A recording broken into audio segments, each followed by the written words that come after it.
In every enthusiast community, you get these two camps. You get these purists and you get these geeks. Now, the purists believe that greatness comes from distilling things to their most basic, pure elements. And then you've got the geeks who believe that greatness comes from synthesizing all the latest technology into one new hotness. Slow food versus molecular gastronomy. Cold drip coffee versus Nespresso pods. In the world of headphones, you have companies like Grado, hand-making headphones in Brooklyn. And then you've got headphones like these, the Bose QC35 and the Sony MDR-100ABN. Wireless Bluetooth, NFC, active noise cancelling, active EQ, more bells, more whistles, all the latest kind of lifestyle conveniences packed into these two black cans. Now, as a headphone enthusiast, I appreciate elegance. I know that a lot of headphone enthusiasts wouldn't give these kind of headphones the time of day because of a suspicion that somewhere between the NFC and the ANC and the If You Seek Amy, something pure and something important has been lost. But I'm also a geek. And I want to see, if you pack everything, including the kitchen sink, into one package, just how good it gets. So which of these two headphones can be considered the Tesla of headphones? Well, you're watching Lachlan Likes a Thing, and let's find out. So this video is not going to be a full review of either of these two headphones, just because I'm planning to do one of those later when I've had more time to compare these to a wider field of alternatives. These two headphones are basically matched feature for feature. So what this video is going to try and do is it's going to try and answer a few questions. Which of these two headphones has a smarter design? Which of these two headphones does wireless better? Which one does noise cancelling better? And which of these, sounds better? So both of these headphones retail in Australia for 499 Australian dollars. And for that much cash, you want to make sure that you're getting the whole package. Now let's start with the basics. Now I think both of these headphones in the black color are tremendously handsome looking headphones. Now both the QC35 and the MDR-100ABN are round ear headphones and they weigh a bit more than your average portable headphone.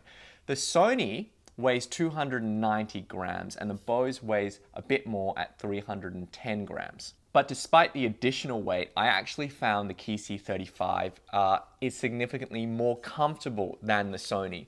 In fact, I found the QC35 has the same easygoing around the ear fit as the QC25. They're like slippers for your ears, and they don't have the subtle weight of the wire dangling off the headset. In comparison, I found the Sony much less comfortable with stiffer ear pads and a less even weight distribution overall on the head. Now the Sony isn't uncomfortable, it's about average in my experience, but it never disappears on the ears the same way the Bose does. So because of the huge comfort advantage of the Bose, I'm gonna have to give it a win in the design department. Now let's move on to wireless. Now, by the way, can I just say that I've never really seen the point of wireless headphones before, but now that I have two of them, I'm kind of totally sold because for some reason, not having the cable hanging off the side of the headphone just feels oddly liberating.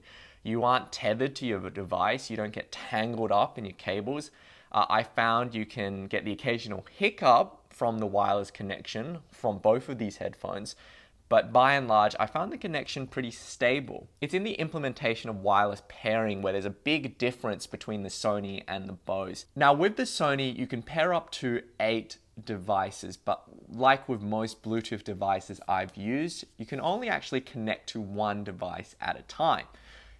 So the Sony will automatically connect to the last paired device when you turn it on, and if you want to switch devices, you have to disconnect it from the device and connect it from the other device. Now, the Bose does things differently. The Bose can actually connect to both devices at the same time. So, for instance, these days I always carry around an iPhone and an iPad with me. Now, with the Bose, I can be listening to music on my phone and a friend can send me a video on YouTube and I can stop the music playback on the phone and start the video on the iPad, and the Bose will automatically switch over between the two. And that's really convenient. So based on my experience, I'm gonna have to give, again, this round to the QC35. Next, noise cancelling. Now, Bose has generally always been considered the king of the hill when it comes to noise cancelling. Is the Sony a contender? Unfortunately, not quite. Now, the Sony does a pretty good job of actually cancelling out noise. It's not quite as good as the Bose in terms of blocking out speech or kind of car noises, but I'm not going to lose sleep over the performance difference between these two headphones. Both dramatically cut down on environmental noise, and they let you both hear more detail from your music as a result. The problem is that with the Sony, the noise cancelling circuit produces a lot more audible electronic noise than the Bose. The Sony's ANC is always kind of fizzing away with electronic chirps. Again, it's not a problem in a noisy environment, you just won't hear it. But when it's a little more quiet or you're listening to music with more kind of open, empty passages, the Sony electronic noise is kind of obvious. Now, another issue I found with the Sony is that the microphones on the bottom of the headset tend to amplify wind noise when you're outdoors, probably because the wind is just blowing right over the top of these microphone openings, like the opening of a bottle. It's very distracting on a windy day, and again, it doesn't happen with the Bose. Now, in comparison, the noise cancelling on the Bose is near silent. Remarkably, it's even more quiet than it already was on the QC25. This is as good as ANC gets, and it's just crazy fantastic. Now, luckily, the Sony does have a switch that lets you turn the ANC off.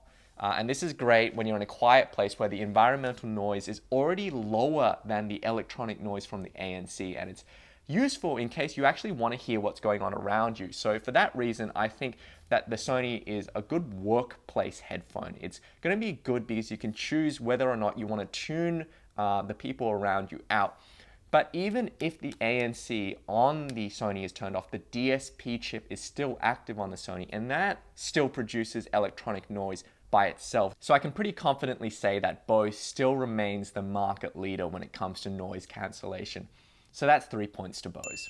So here's the last part of the comparison, sound. Now this is sort of a tricky round, and here's something that I should mention about both of these headphones. Now both of these headphones come with a cable and you can use them with a wired connection.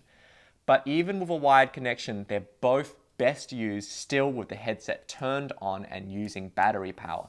Because when you turn the headset off, this also turns off the DSP circuit, which turns off the equalization. And without the EQ on, these headphones sound awful. They sound hollow, they sound stuffy, and they sound compressed.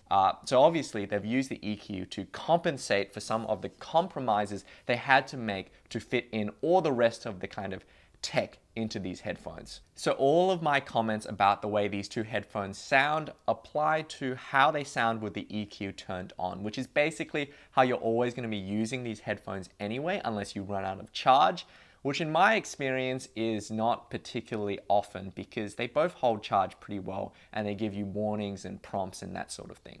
The 100ABN carries the new Sony house sound, which is like the Sony MDR-1A and the Sony MDR-Z7. That means that the Sony is not a natural sounding headphone. It has a thickened up, chesty, lower mid-range. It's got an emphasized and solid bass punch, a dip in the mids somewhere around the lower female vocals, and then you got this spike in the treble around where kind of cymbal shimmer lies. So it's a somewhat distinctive, even uneven signature, but it's also a dynamic, fun sounding headphone. It's kind of V-shaped without sounding overly harsh or strident. And in particular, it has this really nice, wide, detailed, and diffuse sounding soundstage. The sound from the Sony isn't so artificial that it stops the Sony from being a good all-rounder, but it is not necessarily the most natural sounding of headphones. I think it works particularly well with electronic music, where the kind of sculpted bass and the treble kind of really punch through when the music gets textured or layered and complex. The Bose in comparison is kind of harder for me to evaluate because one thing is that the active EQ on the Bose actually changes at different volumes. So at all volumes, I can definitely say that the Bose is much warmer sounding than the Sony. It's got more of an even tone, but it definitely more emphasis on the mid-range, so it sounds warmer. It sounds slightly better than the QC25 because it doesn't have that strange kind of brassy mid-range that the QC25 has. But with the active EQ, at low volumes, the QC35 sounds boring and sleepy because there's too much bass and the treble is rolled off, so you're missing detail. At higher volumes, the EQ applies more treble, and as a result, the QC35 sounds much less compressed. It's more balanced and musical and lively, and a much closer match to the Sony. But it still doesn't get all the way there because in the bass, the QC35 is still less tight than the Sony, not necessarily just in terms of quantity, but the quality of the bass. And at the same time, the treble just feels less detailed. You don't get that nice sense of soundstage. At the end of the day, at all volumes, I think the Sony sounds more special. Now, whether it's electronic or acoustic music, I think the Sony sounds more atmospheric because of that soundstage and because of that 1-2 punch of the bass and treble detail. Now, it's definitely closer to sounding like a $500 headphone than the Bose. This isn't to say that the Bose sounds bad. I think it sounds more natural than the Sony, and it's probably the kind of better all-rounder. But to me, I think the Bose plays it a little too safe. It often sounds a bit compressed, and that's disappointing for the price. So I'm going to give this round to the Sony. Overall, this was actually sort of a hard comparison for me to make because I actually like both of these headphones a lot. Now, hands down, I think the Bose is probably the safer recommendation. It's more comfortable, it's easier to use, it cancels noise better, and I think for most people, they're gonna say, it sounds pretty good.